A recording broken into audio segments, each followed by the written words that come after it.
दोनों का सम निकाला, फिर हमने इनका प्रोडक्ट निकाला और फिर हमने इसको सॉल्व करके पॉलिनोमियल बना दिया. So now move on to next question. If alpha and beta are the zeros of the quadratic polynomial, fx is equal to kx square plus 4x plus 4 such that alpha square plus beta square is equal to 24. हमें given क्या है? Alpha square plus beta square is equal to 24 and we have to find k. बेटा ये question previous year papers में आया हुआ है, so let's do it carefully. Alpha plus beta is equal to minus B upon A, so will have minus 4 upon K and alpha beta is equal to C upon A is equal to 4 upon K. We are having the values alpha square plus beta square. We are having alpha plus beta. We are having alpha beta. So we'll solve all these three and we'll find the value of k. We are in the previous question हमने अभी सीखा एक relation. क्या सीखा है हमने? Alpha square plus beta square is equal to alpha plus beta whole square minus 2 alpha beta. Previous question में मैंने पूरा सॉल्व करके दिखाया था. ये मेरे पास कैसे आया? हमने आइडेंटिटी को यूज करके उसको रीअरेंज किया था. तो alpha square plus beta square कितना है? 24. अल्फा प्लस बीटा कितना है? माइनस 4 अपॉन के स्क्वायर माइनस अल्फा बीटा कितना है? 4 अपॉन के.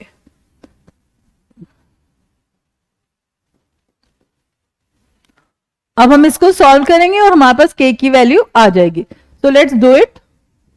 हमने सिर्फ पहले गिवन पॉलिनोमियल में वैल्यूज निकाली अल्फा प्लस बीटा की, हमने इस आइडेंटिटी को यूज किया, उसमें वैल्यूज पुट करी. अब इसको सॉल्व करते हैं.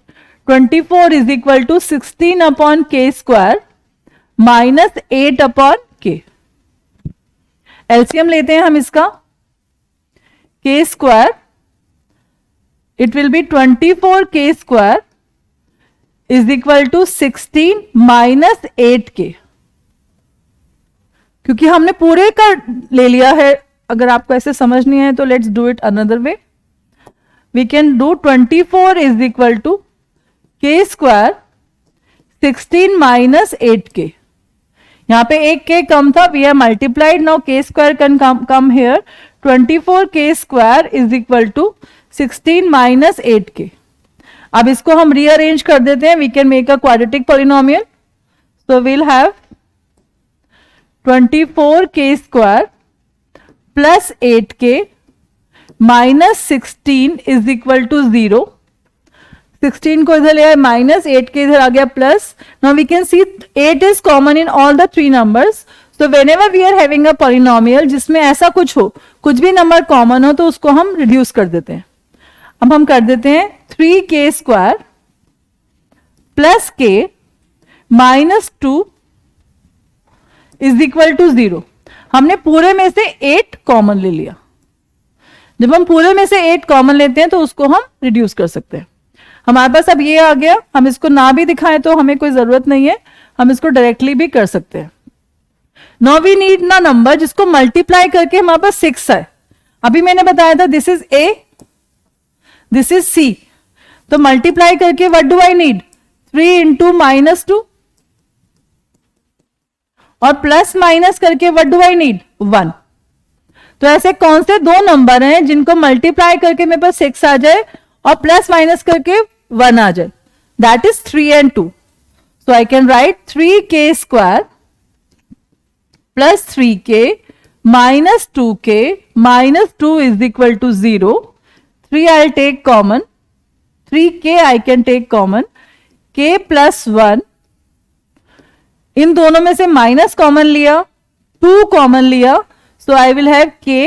और बेटा ये चीज भी अच्छी यहां पे आ गई कि माइनस जब हम कॉमन लेंगे then minus will change to plus. यहां पे साइन चेंज करना होता है जब हम माइनस कॉमन ले लेते हैं. So we'll have 1. So we'll have k plus 1, 3k minus 2.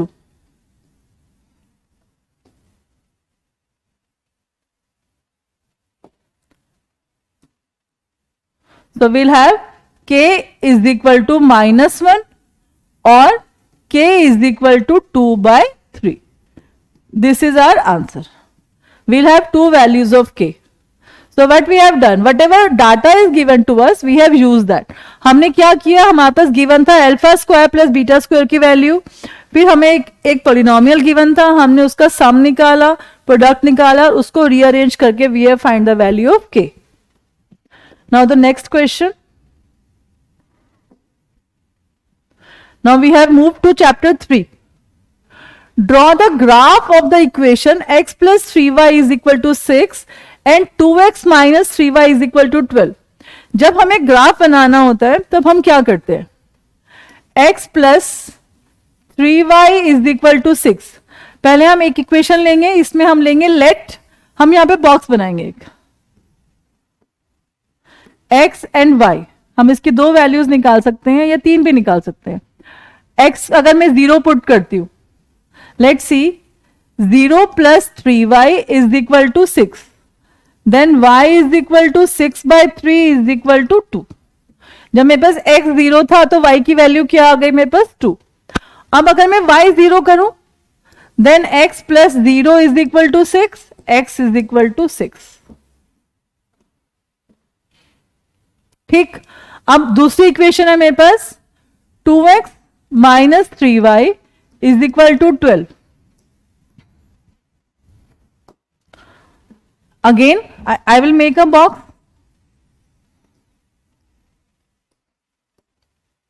X and y. 2x minus 3y is equal to 12. अगर x 0 कर दे हम, then minus 3y is equal to 12. y is equal to 12 upon minus 3 is equal to minus 4. And when y is equal to 0, then 2x is equal to 12 and x is equal to 6.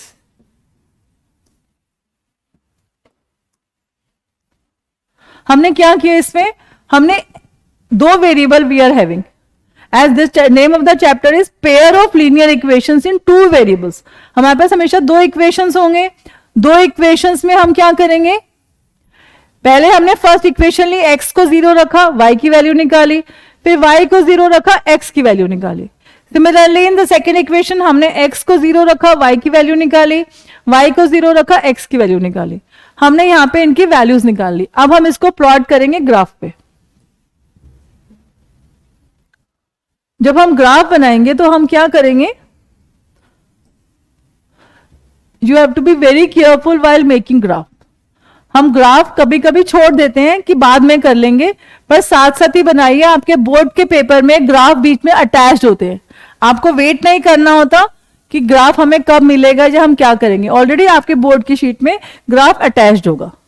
You have to write 1 2 3 4 5 6. This is x axis, -1, -2, -3, -4. Similarly, 1, 2, 2, 3, 4. This is y axis. This is x minus, -1, -2, -3, -4. This is y dash. Okay, we have plot the graph. x0 y2, x0 होगा और y2. x0 कहां पे है, यहां पे, y2 यहां पे. हमने इसको मार्क कर दिया, यहां पे हमने लिख दिया 0 2. Then we are having x6 y0, 6 and 0. Now we will join it. जब आप ज्वाइन करेंगे इस लाइन पे एरो बनना जरूरी है, इसके ऊपर आपको अपनी इक्वेशन लिखनी जरूरी है. x plus 3y is equal to 6. बच्चे whatever I am saying note it properly because every step has marks. अगर आपने इस पे लाइन पे इक्वेशन नहीं लिखी, आपने लाइन पे एरो नहीं बनाए, तो as a examiner I can cut the marks. After that now we'll form the next equation x0 y minus 4, 0 minus 4. Next x6 y0, again यहां पे आ जाएगा, इसको हम ज्वाइन कर देते हैं. It will be 2x minus 3y is equal to 12।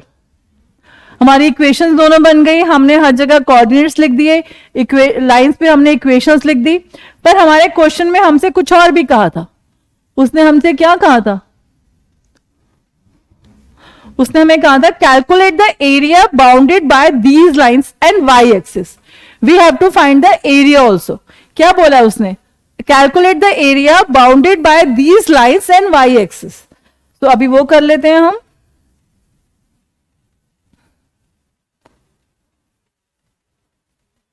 Okay अब हमें क्या करना है? हमें एरिया फाइंड करना है। अब एरिया कोई ये नहीं है कि आप मेजरमेंट लेके स्केल लेके मेजर करने लगेंगे, हमें सिर्फ पॉइंट्स काउंट करने हैं। यहां पे है 1 2 3 4 5 6, तो बेस कितना हो गया? 4 यूनिट्स। क्योंकि वाई एक्सिस से बोले इसलिए हम वाई एक्सिस से कर रहे हैं। अब एक्स एक्सिस पे कितना है? ये 6 तक। हाइट कितनी हो गई? 6 यूनिट्स। अब एरिया हमें पता है, area of triangle is equal to half into base into height.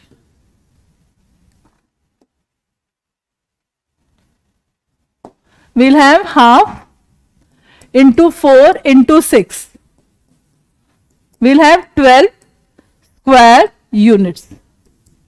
अब देखो आपने पूरा क्वेश्चन बहुत अच्छे से कर दिया, पूरा सॉल्व कर लिया, सब कुछ सही कर दिया। आप यहां पे स्क्वायर यूनिट लिखना भूल गए, आपका आधा नंबर गया। तो in each and every step हमने ये 3 नंबर में क्वेश्चन आएगा या 4 नंबर में आएगा। हमने इक्वेशन सॉल्व करी, हमने एक्स और वाई एक्सिस निकाले, पॉइंट्स निकाले, कोऑर्डिनेट्स, हमने उसको प्लॉट किया, प्लॉट पे हम कुछ भी लिखना भूल गए, तो आपका आधा आधा नंबर वहां पे डिडक्ट होता जाएगा। So this is the easiest most question in the whole book. इसको अच्छे से करेंगे क्योंकि ऑलरेडी हम क्लास 8 से इसको करते आ रहे हैं। एरिया लिखते समय ध्यान करेंगे कि हमें यहाँ पे स्क्वायर यूनिट्स लिखना है, सेंटीमीटर नहीं लिखना। हम यहाँ पे स्क्वायर यूनिट्स लिखेंगे because area is always in square units. Now move on to next question. For what value of k will the following pair of linear equations are consistent? अब consistent क्या होता है? सबसे पहले हम ये समझते हैं। हमारे पास जब भी इक्वेशन होती है, लेट हमारे पास इक्वेशन है a1x plus b1y is equal to c1, a2x plus b2y is equal to c2। ये हमारी जनरल इक्वेशन है पेयर ऑफ लीनियर इक्वेशंस में। अब ये इक्वेशंस की हमने अभी लाइन बनाई।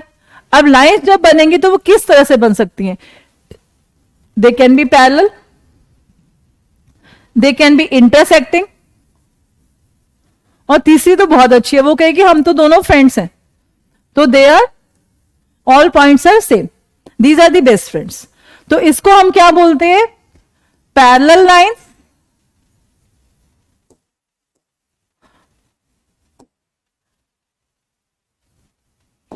और नो सॉल्यूशन। क्योंकि ये कहीं मिल ही नहीं रही तो इनमें कोई सॉल्यूशन है ही नहीं, दोनों में कोई दोस्ती नहीं है, दोनों पैरेलल जा रही हैं। पैरेलल लाइंस क्या होती हैं?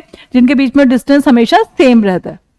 अब ये क्या हो रहा है? एक पॉइंट पे मिल रही हैं, इनको हम क्या बोलते हैं? Intersecting line.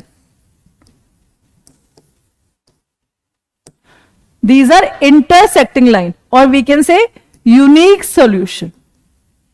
इनका हमेशा कहीं ना कहीं जिस भी पॉइंट पे ये मिलेंगे उसको हम बोलेंगे unique solution. And the last one is many solutions,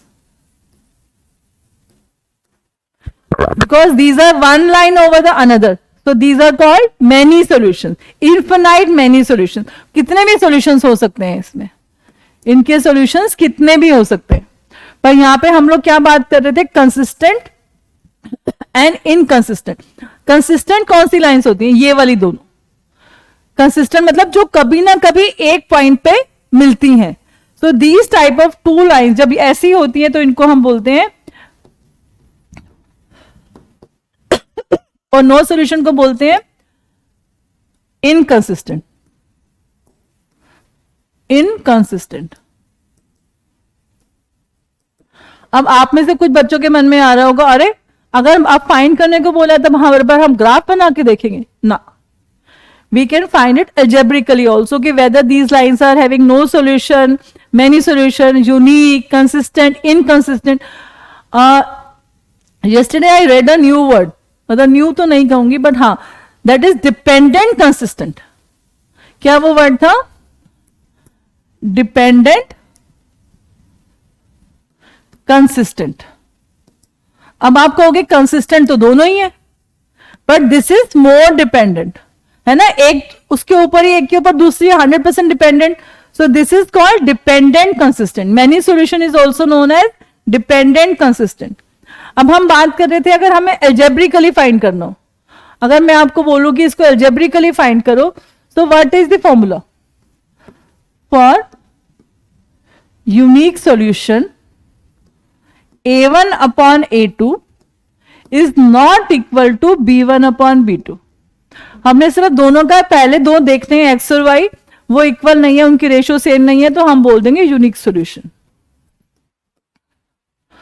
for many solutions, many solutions पता है ना हमें, जहां पे बहुत सारे पॉइंट्स कॉमन है. इसका मतलब a1 upon a2 is equal to b1 upon b2 is equal to c1 upon c2. जहां पे सब पॉइंट्स की रेशियो सेम आ रही है. आपके एनसीईआरटी में आप देखोगे कुछ क्वेश्चंस ऐसे हैं जहां पे हम सोचते हैं सॉल्व कैसे करें. क्यों? क्योंकि उसका कोई आंसर नहीं आ रहा, एक्स और वाई की वैल्यू नहीं आ रही, because it will have many solutions. And now the third one. Third कौन सा है हमारा? No solution. यूनिक में तो पहले और दूसरे में लड़ाई थी, वहीं पे उन्होंने बोला हम अलग है. इनमें इतनी पक्की दोस्ती थी कि सब कुछ ही सेम है. But the third one is no solution. No solution क्या होगा? a1 upon a2 is equal to b1 upon b2 is not equal to c1 upon c2. मतलब हमारी कहीं कहीं दोस्ती है बट नॉट एवरीवेयर. कहीं पे तो हमारे अंदर सेम आ रहा है पर कहीं पे नहीं. तो अब हमने डिफरेंस देखा. यूनिक सॉल्यूशन में a1 upon a2 is not equal to b1 upon b2. Many solution में a1 upon a2 is equal to b1 upon b2 is equal to c1 upon c2. And for no solution, a1 upon a2 is equal to b1 upon b2, but it is not equal to c1 upon c2. Okay, so now we'll find the solution of the question. जो हमें find करना था, हमारा question क्या था? We have to find the k. था for what value of k? For what value of k, the following pair of linear equations are inconsistent. Inconsistent का मतलब क्या हो गया? No solution. तो हमारे पास ये लास्ट वाला हमें सॉल्व करना है. Let's see. First will write the equation. 3x plus 4y is equal to 1, 2k minus 1 x plus k minus 1 y is equal to 2k plus 2. बेटा यहां पे एक चीज मैं बताना चाहती हूं. कभी कभी कुछ क्वेश्चंस में क्या होता है, जैसे यहां पे तो दोनों c जो है हमारे इज इक्वल टू आरएचएस में. कभी एक इक्वेशन में आरएचएस में होता है, एक में एलएचएस में होता है. तो जब भी आप ये फॉर्मूला लगाएंगे, ये यूज करेंगे, तो ध्यान रखेंगे कि हमेशा दोनों या तो एलएचएस में हो या दोनों आरएचएस में हो. द लास्ट वन, जैसे यहां पे 1 है और यहां पे 2k प्लस 1 है, ये वाली चीज. दिस वन, या तो ये दोनों हमारे एलएचएस में हो या तो ये दोनों आरएचएस में हो. एक एलएचएस में हो और एक आरएचएस में हो तो ये गलत आंसर आएगा. तो be careful while solving it. Okay, now will solve it. हमारे पास गिवन था ये, हमें फाइंड करना है नो सॉल्यूशन. तो विल राइट फॉर इनकंसिस्टेंट, क्योंकि अब उन्होंने इनकंसिस्टेंट बोला है तो हम इनकंसिस्टेंट ही लिखेंगे.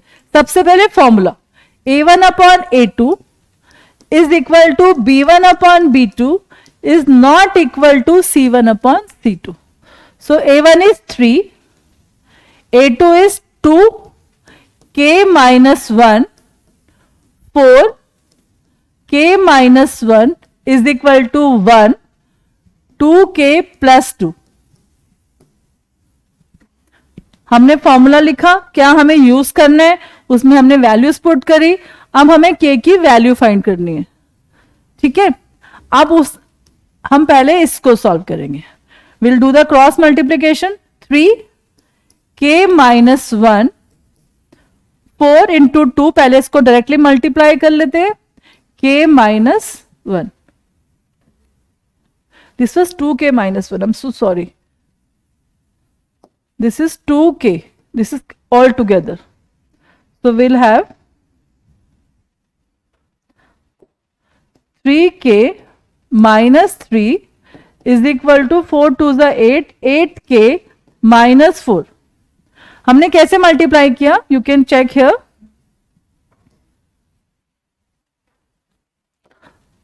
3k minus 1, we have used the distributive property. 3 into k, 3 into 1.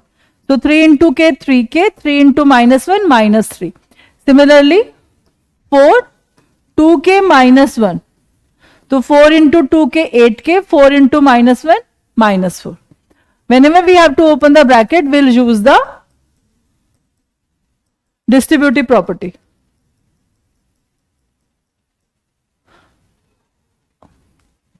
Okay, now we can solve, we can bring all k all together. 3k minus 8k minus 4 plus 3.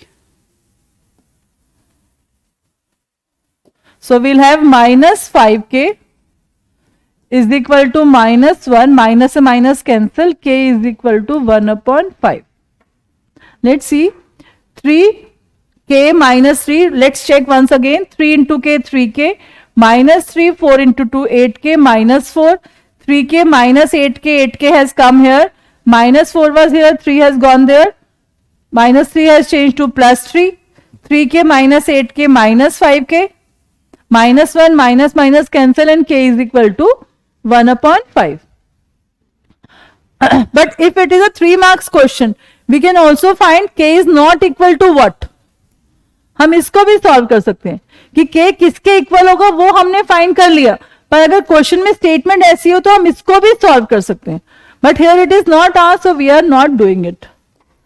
Now the next one, here we have to check whether these lines are consistent or inconsistent. So let's check it. 2x minus 3y is equal to 11 minus 4x plus 6y is equal to minus 22. As we have to check, so a is, we can write a1 is equal to 2, a2 is equal to minus 4, b1 is equal to 3 minus 3, b2 is equal to 6, c1 is equal to 11, c2 is equal to minus 22. बेटा एक बार अभी भी यहाँ पे फिर से बता रही हूं कि ध्यान रखना है कि दोनों RHS में हो या दोनों LHS में हो. यहाँ पे तो दोनों ही RHS में है तो गुड, वी आर हैप्पी. पर अगर एक LHS में हुआ तो आपको दोनों एक ही साइड करने पड़ेंगे. और साइन का ध्यान रखना है, जैसे यहाँ पे -4 था, आई पुट -4, या -3 था, I put -3. Here we are having -22, so I put -22. Now find the ratio. A1 upon A2, 2 upon -4, 1 upon -2. Then B1 upon B2, -3 upon 6, -1 upon 2. C1 upon C2, 11 upon -22, -1 upon 2. So we can see A1 upon A2 is equal to B1 upon B2 is equal to C1 upon C2. So we'll write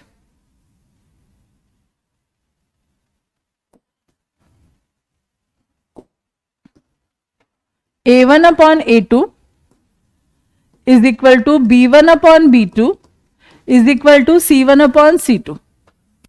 All three are same, therefore these lines are consistent,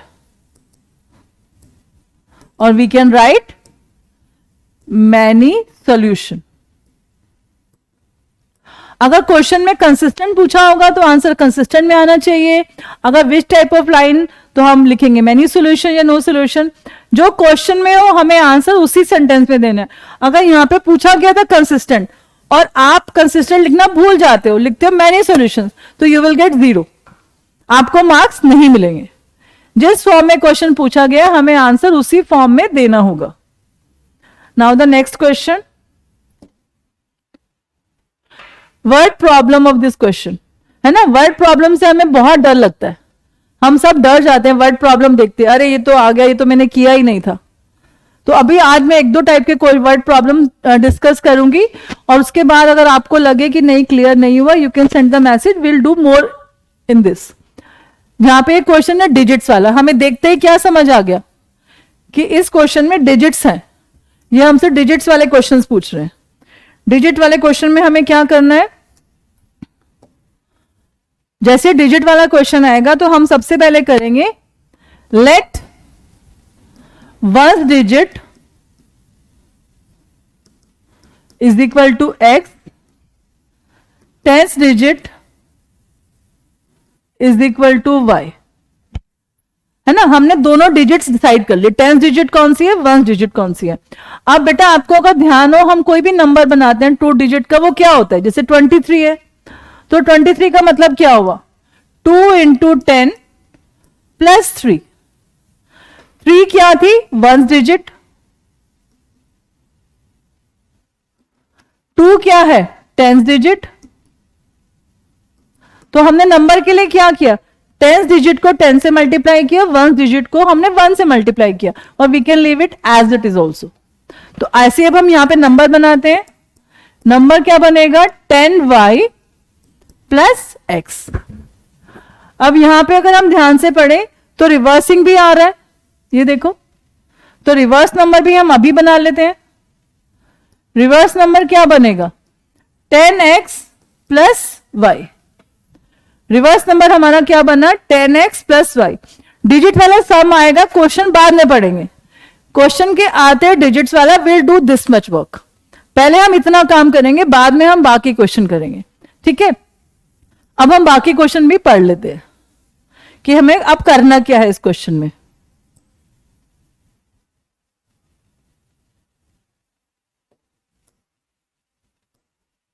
okay, now he said the sum of the digits of a 2-digit number is 9। अब 2 digits थे, उसका सम क्या है हमें given है।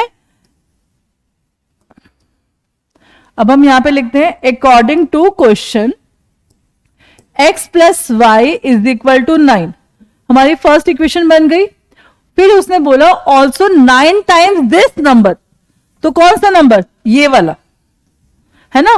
9 times number कौन से वाला भाई, जो हमने पहले बनाया। तो 9 times 10y plus x. 9 times this number is twice the number obtain by reversing the digits. अब रिवर्सिंग द डिजिट से क्या बना था, 10x प्लस वाई। अब देखो उन्होंने क्या बोला था, उन्होंने बोला था दोनों डिजिट्स का सम है 9, तो x plus Y is equal to 9। फिर उसने बोला 9 times the number, 9 times the number is 2 times the number obtain by reversing the digits. तो 2 10x प्लस वाई। अब इसको सॉल्व कर देते हैं। Again we'll use the distributive property. 9 into 10 90y, 9 into x 9x, 2 into 10 20x plus 2y। So we'll have 90y minus 2y plus 9x minus 20x is equal to 0. 90 minus 2, 88y minus 11x is equal to 0. अब अभी मैंने पिछले question में क्या बताया था कि हमारे पास जब भी ऐसा कोई क्वेश्चन होगा जो रिड्यूस हो पाएगी इक्वेशन, हम उसको रिड्यूस कर देंगे, है ना। तो अब यहां पे 11 कॉमन है, we can say 8y minus x is equal to 0। ठीक, अब हमारे पास 2 इक्वेशंस आ गई। पहली इक्वेशन क्या थी, x plus Y is 9। Second आ गई 8y minus x is equal to 0। अब हम इन दोनों को सॉल्व कर देते हैं। This is equation 1, this is equation 2. बेटे वर्ड प्रॉब्लम में हम कोई भी मेथड यूज कर सकते हैं, वेदर इट इज एलिमिनेशन और weather it is substitution. So will have x plus y is equal to 9, 8y minus x is equal to 0. x से x कैंसिल हो गया, यहां पे हो जाएगा 9y is equal to 9, y is equal to 1. हमारे पास y आ गया 1. तो x ऑब्वियसली आ जाएगा 8 बिकॉज दोनों का सम 9 था. अब हमारा नंबर क्या बनेगा? 18. नंबर क्या बना? 1 इंटू 10 18. अब उसने क्या कहा था हमें? इसका रिवर्स नंबर. अब इसको हम चेक कर सकते हैं. 9 times the number 9 into 18 is equal to 2 into 81. Reverse number करके सो 8 9 72, 7 9 1 9 162. It is again 162. ये हम अपना रफ में चेक कर सकते हैं. ये हमें चेक करके दिखाना नहीं है, but we can check it for our own sake कि वेदर इट इज करेक्ट और नॉट. ठीक है, ये हमें दिखाने की जरूरत नहीं है कि जो हमने यहां पे चेक किया. हमारा नंबर आ गया answer 18. So we can write the answer statement. The required number is 18. But the answer statement in this question is must. You always have to write the answer statement. Now to find the next quadratic equation. Now we have moved to quadratic chapter. अभी मैंने equation जो लिया थोड़ी सी ऐसी ली है कि जिसको देख के आप डर जाते हो. Roots, middle term split already we have done in polynomials and this is the equation of roots. क्योंकि रूट्स का क्वेश्चन देखा जहां वहां हम लोग क्या सोचते हैं, छोड़ दो इस क्वेश्चन को, लीव दिस क्वेश्चन, रूट्स तो हमसे होंगे ही नहीं, है ना. हमें यही डर लगता है, हम छोड़ देते हैं. तो इसलिए मैंने ये वाला क्वेश्चन लिया ताकि हम आज इससे दोस्ती कर सके. अब इससे दोस्ती करेंगे तो कैसे करेंगे? Let's write. We'll have root 2 x square plus 7x plus 5 root 2 is equal to 0. We have formed the equation. अभी हमने क्या डिस्कस किया था कि मल्टीप्लाई करके क्या आना चाहिए? ये दोनों नंबर, है ना. It means root 2 into 5 root 2. अब इनको मल्टीप्लाई कैसे करते हैं? देखो, ये हमारा होल नंबर है, यहां पे कोई भी होल नंबर नहीं है, मतलब 1. So 1 into 5 5. Root 2 into root 2 2. तो मल्टीप्लाई करके मुझे क्या चाहिए? 10. Is it clear? मैं एक बार फिर से बता देती हूं. इसमें हमारे पास a है रूट 2, b है 7, c है 5 रूट 2. मल्टीप्लाई करके मुझे क्या चाहिए होता है? a and c. तो क्या हो गया? Root 2 into 5 root 2. जब हम नंबर्स को मल्टीप्लाई करते हैं पहले हम होल नंबर्स करते हैं. रूट 2 में कोई होल नंबर नहीं था और जहां पे नहीं होता वहां पे हम क्या लगा देते हैं? 1. तो 1 इंटू 5 5, रूट 2 इंटू रूट 2 2. तो मल्टीप्लाई करके हमें क्या चाहिए? 10. और प्लस माइनस करके क्या चाहिए? b 7. अब तो हमें आता ही 7 और 10 का हमने किया था. तो अब हम इसको कर लेते हैं वापस कि हमारी इक्वेशन क्या होगी. अब हम इसको ब्रेक कर लेते हैं. We'll have root 2 x square plus 5x plus 2x plus 5 root 2. हमने क्योंकि 10 चाहिए तो 5 इंटू 2, 7 चाहिए तो 5 प्लस 2. हमने 7 को ब्रेक कर दिया 5 प्लस 2 में. अब हमें फिर से कॉमन लेना है. कॉमन क्या आएगा? सिर्फ x. तो बचा क्या? Root 2x plus 5. यहां पे हमारे पास है 2, यहां पे है root 2. 2 is equal to root 2 into root 2. तो रूट 2 का यहां पे 2 का मतलब क्या हुआ? Root 2 into root 2. It means अब इन दोनों में कॉमन क्या है? Root 2. So what is left? Root 2x plus 5. अब मैंने फिर से चेक किया, क्या मेरा ब्रैकेट के अंदर सेम नंबर बच रहे हैं? Yes, these two numbers are same. So now I will have x plus root 2x plus 5 is equal to 0. बेटे अब अगर क्वेश्चन में पूछा जाए फैक्टराइज तो हम यही छोड़ देंगे, पर उन्होंने क्या बोला है? Find the zeros. It means हमें x की वैल्यू निकालनी है. x इज इक्वल टू -√2 और यहां पे क्या हो जाएगा, x इज इक्वल टू 5 उधर गया, -5 upon √2. So we'll have answer as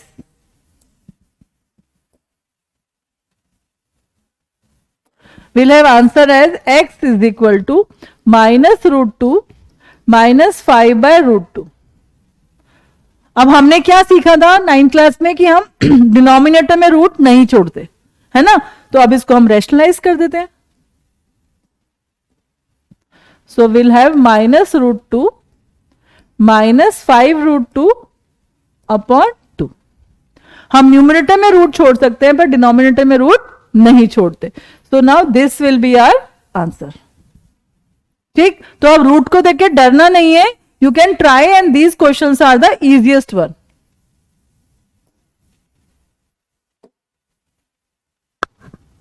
I have taken one more word problem. The sum of the squares of two consecutive numbers. Consecutive multiples of 7 is 637. Consecutive. Consecutive का मतलब होता है लगातार. जैसे अगर मैं बोलूं consecutive नेचुरल नंबर,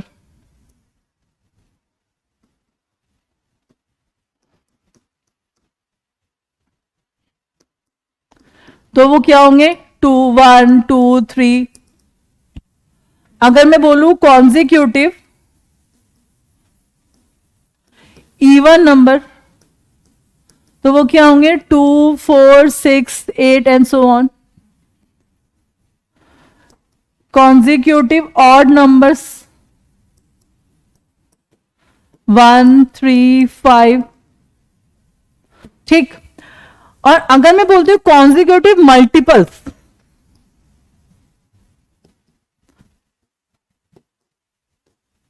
हम अभी यही वाला ले लेते हैं जो क्वेश्चन में है हमारे पास, कॉन्जिक्यूटिव मल्टीपल्स ऑफ 7, तो क्या होगा 7 14 21 एंड सो ऑन.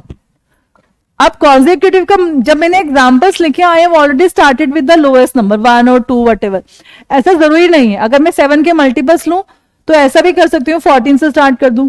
ऐसा भी हो सकता है मैं 21 28 से भी स्टार्ट कर दूं. अब मुझे सिर्फ ध्यान क्या रखना है कि कॉन्जिक्यूटिव मल्टीपल्स में जो डिफरेंस है वो 7 का है. तो यहां पे मैं क्या करूंगी, अब मैं इसको एज्यूम करूंगी.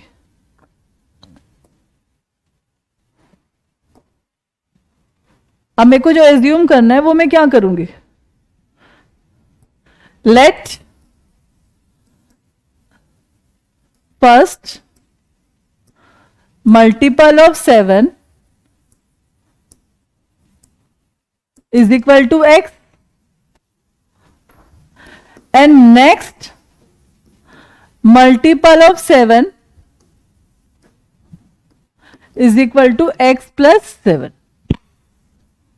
कॉन्जिक्यूटिव है ना, तो इट मीन्स इनमें डिफरेंस जो आएगा वो कितने का आएगा, 7 का आएगा. The sum of the squares of two consecutive. अब स्क्वायर मतलब, no according to question, ATQ means according to question, x square plus x plus 7 whole square, sum of squares of two consecutive multiples. Square of two consecutive multiple of 7 is equal to 637. ठीक है, हमने क्या बनाया, हम दो पहले हमने multiples लिए 7 के, पहले को हमने x ही बोल दिया. हमने पहले ही लिख दिया कि जो x है वो 7 का मल्टीपल है, तो उसका जो भी नेक्स्ट नंबर होगा वो क्या होगा, x प्लस 7, क्योंकि डिफरेंस 7 का था. उनके स्क्वायर्स का सम क्या आया 637. Now we will solve it. X square plus, बेटा अब जब भी हमारे पास ऐसा कुछ होता है a plus B whole square, तो हमेशा हम क्या करते हैं, आइडेंटिटी यूज करते हैं a plus B whole square की. एक्स स्क्वायर 7 का square 49 plus 14x is equal to 637. अब कुछ बच्चे कहते हैं मैम यहाँ पे लिखा नहीं हुआ था कि हमें आइडेंटिटी यूज करनी है. आइडेंटिटी हम पढ़ रहे हैं 7th क्लास से, है ना, कोई आपको आके बताएगा नहीं कि बच्चे ये यूज कर लो. We should know till now कि हमें जब भी ऐसा कोई स्क्वायर होगा किसी भी क्वेश्चन में, weather it is algebra weather it is geometry, जहां पे भी किसी भी दो आइडेंटिटीज का स्क्वायर होगा, ब्रैकेट होगा, वहां पे हम आइडेंटिटी यूज करेंगे. So now let's simplify it. 2x square plus 14x plus 49 minus 637 is equal to 0। अब 637 में से 49 माइनस कर लेते हैं। 17 minus 9, 10, 11, 12, 13, 14, 15, 8, 8, 588. So we'll have 2x square plus 14x minus 588 is equal to 0. 2 is common, we can reduce it. X square plus 7x minus 294 is equal to 0. अब हमें 294 के factors बनाने हैं जो मल्टीप्लाई करके दो नंबर 294 आए और सब्ट्रैक्ट करके 7 आए। So let's try this now. 294 factors बनाते हैं इसके। 2147, ये 2 से नहीं जाएगा। 4 प्लस 1 5, 5 प्लस 7 12, तो 3 से जाएगा। 3 4 12, 3 9 27, 7 7 7 1 so we got the factors. अब हमें दो ऐसे नंबर चाहिए जिनको मल्टी प्लस माइनस करके 7 आ जाए। तो we can try 7 3 21, 21 and 14, 7 2 7 3 so we got 14 and 21. When I subtract them I will get 7, when I multiply them I will get 294. So x square, अब क्योंकि मुझे यहां पे प्लस का चाहिए, plus 7, it means the bigger number should be of plus. Bigger is 21। 21x minus 14x minus 294 is equal to 0। बेटा यहां पे चीज आपको बहुत अच्छे से ध्यान रखनी है। अगर यहां पे माइनस होता तो बड़ा नंबर हम माइनस का लेते, क्योंकि 7x प्लस का है तो हमने बड़ा नंबर 21 का लिया, क्योंकि 21x minus 14x is equal to 7x।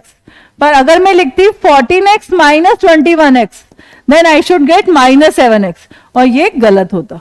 इसीलिए मैंने ध्यान से यहां पे बड़ा नंबर प्लस का लिया। So now I will take common x plus 21 minus 14, मैंने माइनस बाहर कॉमन ले लिया तो अंदर क्या बचेगा, plus. It will be x plus 21 is equal to 0, x minus 14, x plus 21, so x is equal to 14 और x is equal to minus 21. We got two values of x. Now we'll again read the question.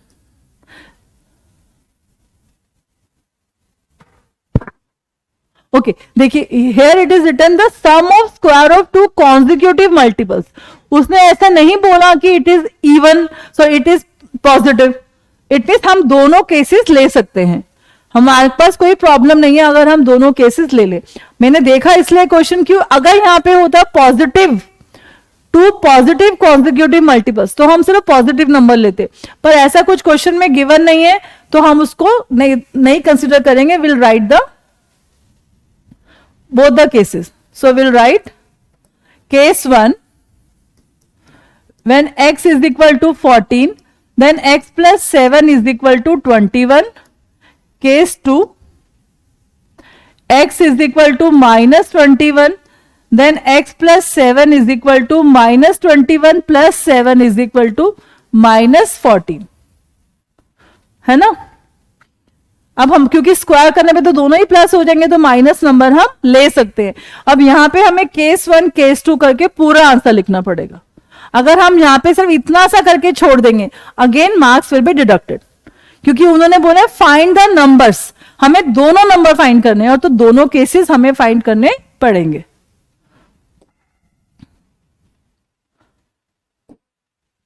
Now the next I have question taken, जो मैंने लिया है यहाँ पे वो कौन सा, स्पीड ट्रेन वाला, क्योंकि मैंने देखा है आप लोग ट्रेन वाले क्वेश्चन से भी बहुत डरते हो, और this question is little different from the questions given in the NCERT book. NCERT जब ये वाला क्वेश्चन हो जाएगा तो एनसीईआरटी वाले बहुत इजीली हो जाएंगे। जब ऐसा कोई क्वेश्चन होता है तो हमें सबसे पहले क्या ध्यान रखना है, एक फॉर्मूला डिस्टेंस टाइम और स्पीड का, है ना। अब हमें time is equal to distance upon speed, हमें क्या ध्यान रखना है, time is equal to distance upon speed. हम इसी के ऊपर सारा क्वेश्चन सॉल्व करेंगे। So let's do it.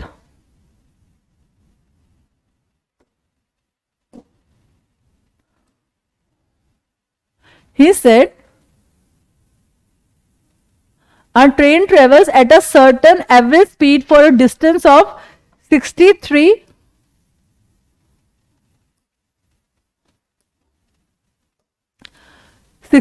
Kilometres. मतलब पहले उसने 63 किलोमीटर्स किसी स्पीड पे कवर किए हैं, वो स्पीड हमें नहीं पता, तो पहले हम वही स्पीड अज्यूम कर लेते हैं. Let the average speed is equal to x kilometre per hour. जब आप स्पीड लेंगे तो किलोमीटर पर आवर में ही लेंगे. ठीक है, तो डिस्टेंस कितना है?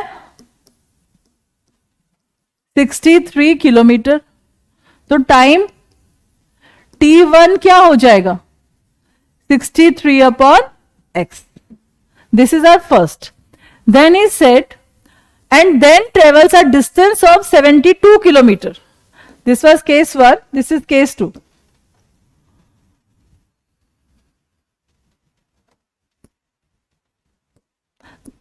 Case 1, case 2. Now the new average speed.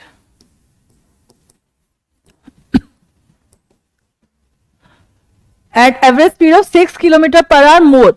It means x plus 6. नई स्पीड हमारे पास क्या आ गई? x plus 6 kilometre per our. और डिस्टेंस कितना है अब हमारे पास? 72 किलोमीटर. तो टाइम क्या हो जाएगा?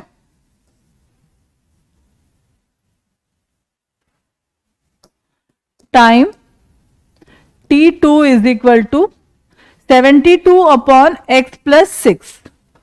Now he said if it takes 3 hours to complete the total journey.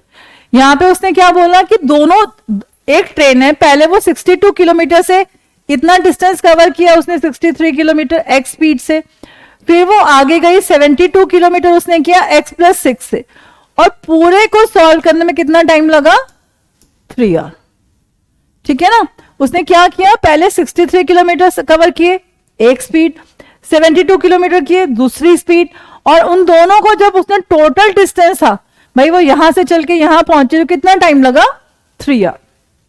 It means अब हम क्या करेंगे? t1 plus t2 is equal to 3 hours.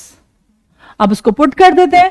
63 upon x, 72 upon x plus 6 is equal to 3. हमारी equation बन गई. अब इक्वेशन बन गई तो मतलब आधा काम हमारा हो गया. अब इसको हम आगे सॉल्व करते हैं. जैसे मैंने आपको पहले बताया था, अब मुझे इसको एलसीएम लेना है.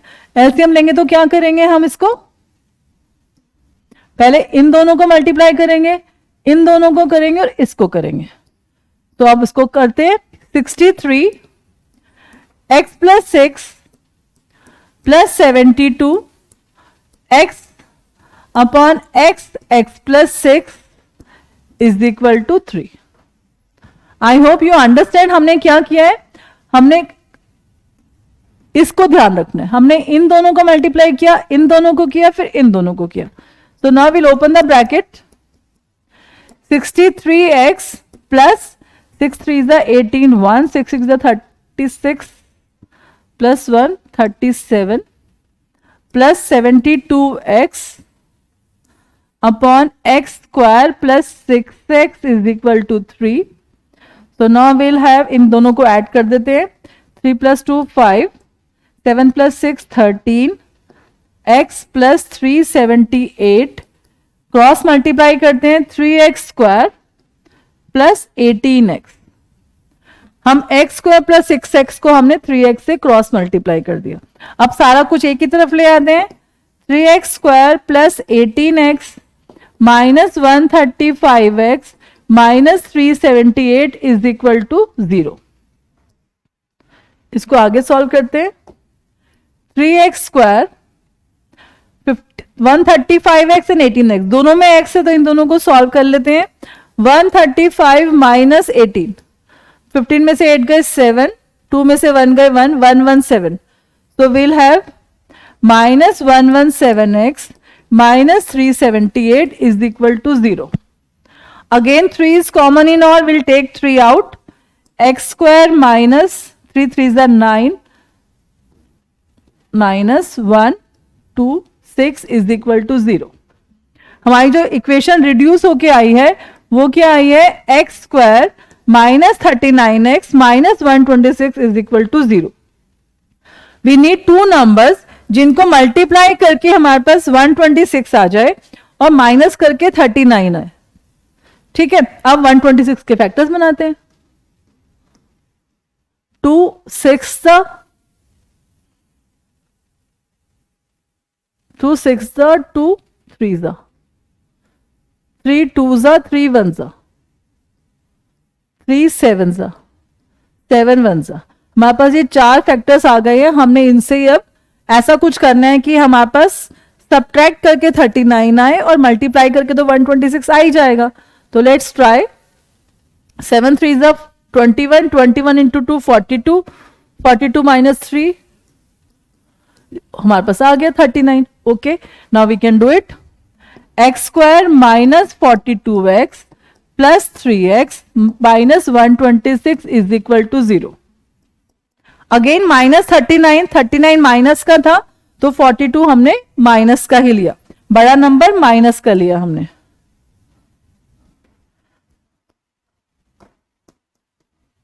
x कॉमन लिया, x minus 42 plus 3x minus 42 is equal to 0.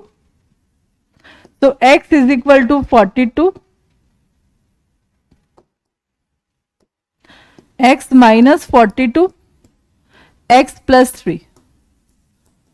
It means x is equal to 42 and x is equal to minus 3. But can speed be in negative? No. Speed cannot be negative. So we'll write speed of the train is equal to 42 kilometer per hour. यहां पे पर we have to write ignoring negative value as speed cannot be negative. अगर आपने यहां पे ये नहीं लिखा इग्नोरिंग तो ऑब्वियसली हमारे मन में क्वेश्चन आएगा जब हम पेपर चेक करेंगे कि अरे भाई माइनस को क्यों छोड़ा. तो आपको ऐसा नहीं सोचना कि ये टीचर जो चेक करेगा उसे सब आता है. आपको ऐसे करना है कि नहीं नहीं मैं बता रहा हूं, मुझे सब आता है, मैं टीचर को सब बताने लगा हूं. तो you have to solve this whole. Now the next question. A natural number when increase by 12. अब नेचुरल नंबर कौन से होते हैं, A B C D 1 2 3 4. So will write let natural number is equal to x. He said a natural number when increased by 12. Increase का मतलब बेटा when I am having 1. When 1 is increased by 12, it means 1 plus 12. Increase में हम क्या करते हैं, plus. तो now according to question, x plus 12 equals to 160 times. जब times लिखा होता है मतलब multiply.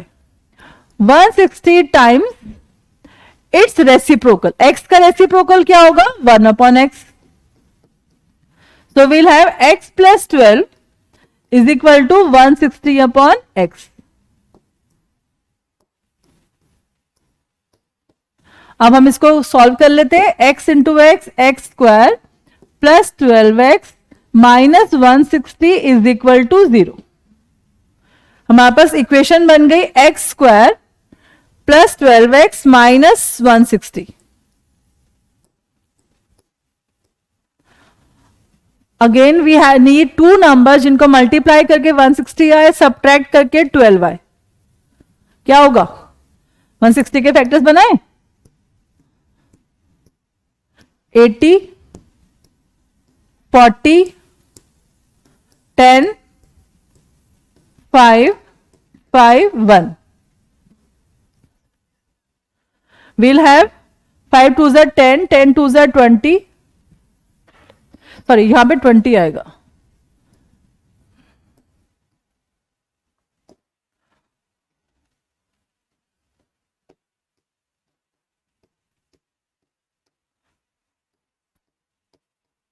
we'll have 5 2s are 10, 10 2s are 20, 20 2s are 40, 40 और 4 नहीं, ये तो नहीं बनेगा. we'll have 5 2s are 10, 10 2s are 20, 2 2s are 4, 4 2s are 8, 20 and 8. yes, जब हम उनको सब्ट्रैक्ट करेंगे we'll get 12. तो अब इसको हम इक्वेशन बना देते हैं. we'll have x square plus 20x minus 8x minus 160 is equal to 0. 12 plus का था तो बड़ा नंबर हमने प्लस का रखा. x कॉमन लिया, x प्लस 20, 8 कॉमन लिया, x प्लस 20, माइनस कॉमन लिया, अंदर प्लस का साइन आ गया, इसका ध्यान रखेंगे. तो x minus 8 x plus 20, it means x is equal to 8 and minus 20. अब फिर से हम क्वेश्चन पूछेंगे unnatural number. Minus 20 is not a natural number, क्योंकि नेचुरल नंबर हमेशा पॉजिटिव होते हैं. तो हम यहां पे आंसर लिखेंगे natural number will be 8, bracket में लिखेंगे ignoring minus 20 as it is not a natural number.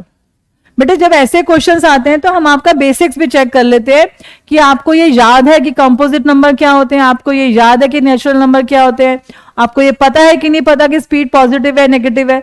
So we have to write all. Now move on to our last question of the exercise. ये question easy है, आपकी NCERT का है और मुझे लगता है आप सबको ये अच्छे से आता होगा. फिर भी मैं इसको सॉल्व कर रही हूं और आप भी इसकी प्रैक्टिस करेंगे because it is one of the most important question. इसमें हमें क्या करना है, it is given 2 water taps together can fill a tank in 9 3/8 hours.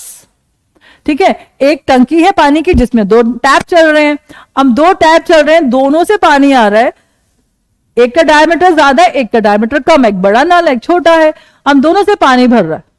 जब दोनों से पानी भर रहा है तो वो कह रहे हैं 9 3/8 hours में पूरा टैंक फिल हो जाता है. ठीक है, अब इसमें क्या होता है, थोड़ा सा अलग है. इसको कैसे करेंगे, late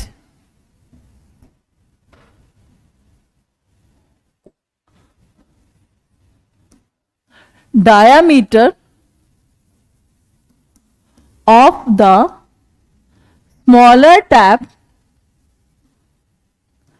is equal to x centimetre. ठीक है, अब हम क्या लिखेंगे, अगर उसका इतना डायमीटर है तो वो पानी कितनी देर में भरेगा.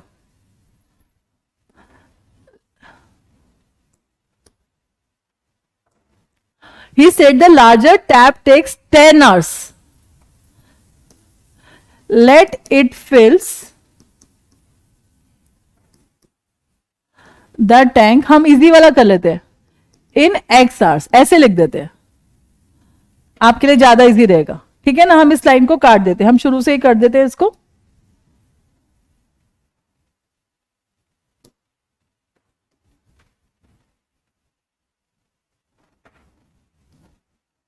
I think this language will be easy to learn for you. Let the smaller tap fills the tank x hours. अगर मतलब छोटे वाला टैप से हम भरेंगे तो वो x hours में अकेला भर देगा. तो it means in 1 hour it fills 1/x of tank. अब ये थोड़ा सा आपको कुछ बच्चों को शायद प्रॉब्लम हो, मैं समझा देती हूं. जैसे अगर मैं कोई काम कर रही हूं और 4 दिन में खत्म कर रही हूं तो एक दिन में मैंने कितना काम किया, 1/4. If I take 4 days to complete a work, तो in 1 day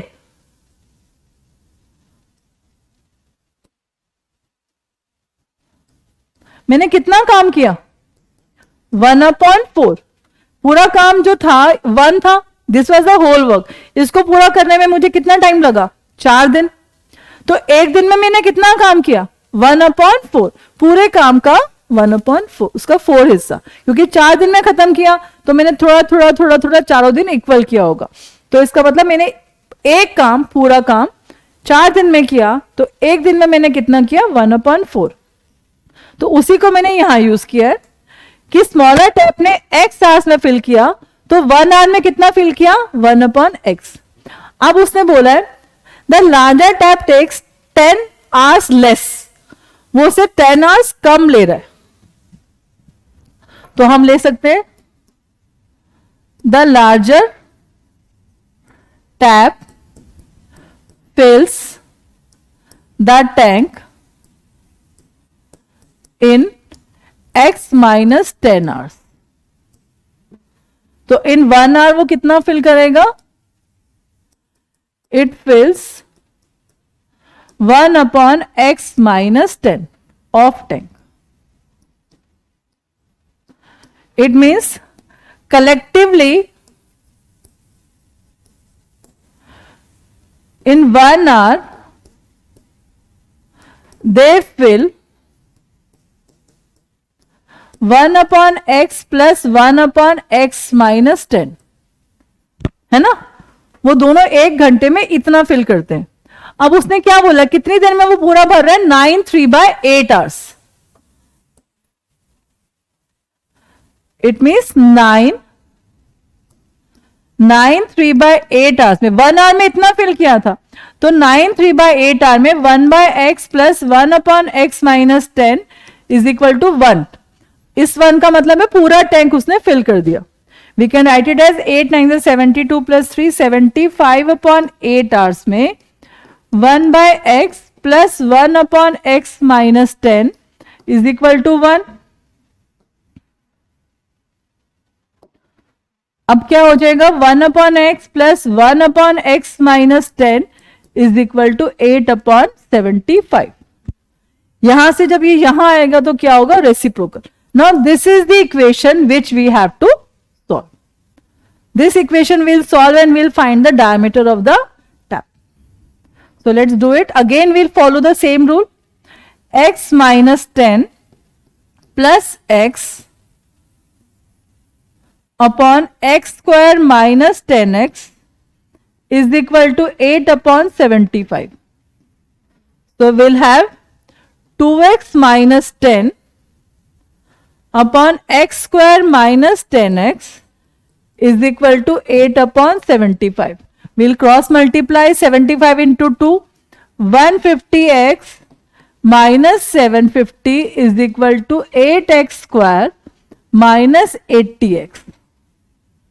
So we'll have 8x square minus 80x minus 150x plus 750 is equal to 0.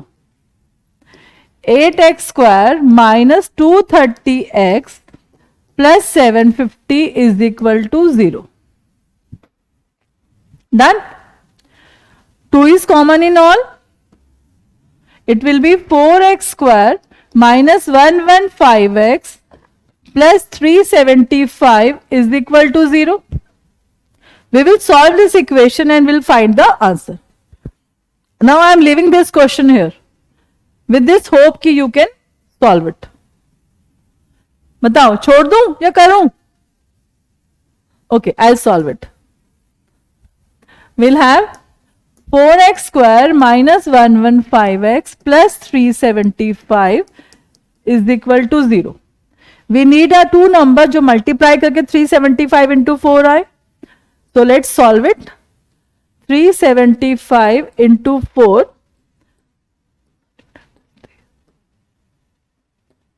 Multiply करके 1500 चाहिए और प्लस माइनस करके 115. So 100 into 15, 100 into 15. So we'll have 1500. 100 plus 15 we'll have 115. अब बेटा यहां पे देखो मल्टीप्लाई करके वी नीड इन प्लस, पर यहां पे माइनस है, इसका मतलब दोनों साइन किस में होंगे, माइनस में, because minus 100 minus 15 is equal to minus 115 and minus 100 into minus 15 is equal to plus 1500.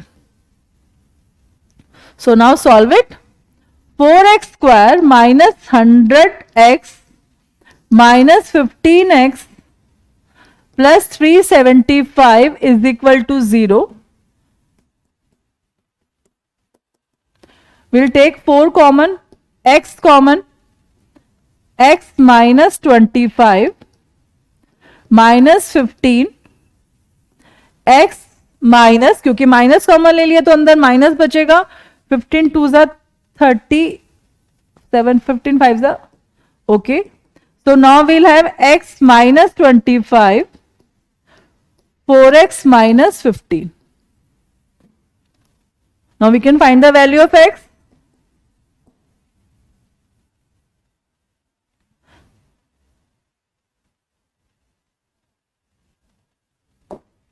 X is equal to 25.